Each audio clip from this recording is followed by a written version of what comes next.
How do you read this? It's been raining a lot lately, so for today, I will be giving you 8 unusual words that we use for rain. Frog strangler, frog strangler, frog strangler.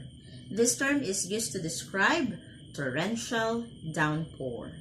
Raining cats and dogs, raining cats and dogs.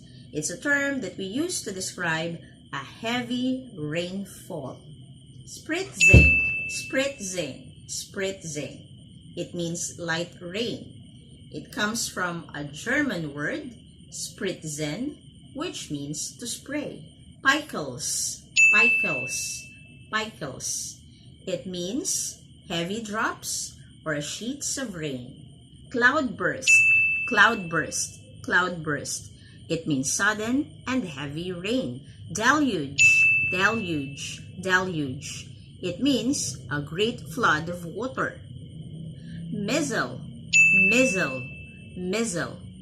It means drizzle or light rain.